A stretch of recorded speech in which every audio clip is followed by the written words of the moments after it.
तुमच्या जीवनात पितृपक्षापूर्वी अशा घटना घडत असतील तर समजा तुम्हाला पितृदोष आहे। पितृपक्षात करा हे उपाय। पितृपक्ष 17 सप्टेंबर ते 2 ऑक्टोबर 2024 पर्यंत चालेल। पितृपक्षापूर्वी या अप्रिय घटना घडल्यास सावध राहा।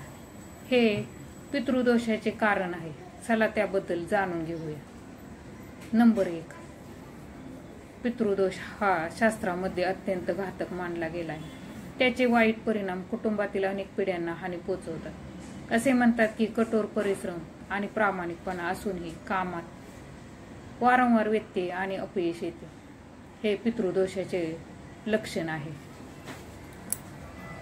नंबर 2, अचानक झालेल्या अपघातामुळे किंवा अचानक आजारपणामुळे आपले सर्व पैसे गमावणे हे पितृदोषाचे कारण मानले जाते। जर तुमच्या सोबत असे काही घडले तर शांतीसाठी तुमच्या पितरांना दान करा।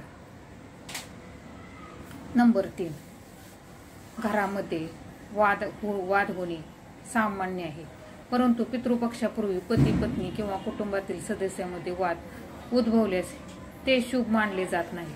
असे मानले जाते की घरातील हा वाढता वाद पितृदोषाचे कारण आहे। नंबर 4, पितृपक्षापूर्वी घरात पिंपळाच्या झाडाची अचानक वाढ होणे आणि तुळशीचे कोरडे होणे हे देखील अशुभ मानले जाते। या घटनांमधून पूर्वजांची नाराजी दिसून येते। असे मानले जाते याचा धन, सुख, समृद्धी आणि संततीवर वाईट परिणाम होतो। नंबर 5, पितृपक्षाच्या शांती आणि पितृदोषापासून मुक्ती मिळवायची असेल तर पितृपक्षात ब्राह्मणांना अन्नदान करा, पंचबली भोग करा। तसेच यावेळी कावळे, कुत्रे, गाय यांना अन्न खाऊ घाला आणि गरजूंना दान करा।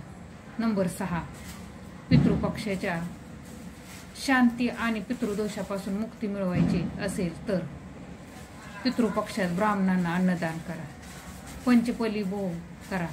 तसेच यावेळी कावळे, कुत्रे, गाय यांना अन्न खाऊ घाला आणि गरजूंना दान करा। मित्रमैत्रिणींनो, हा व्हिडिओ नक्कीच आवडला असेल। आवडला तर लाईक, शेअर आणि सबस्क्राईब जरूर करा। धन्यवाद।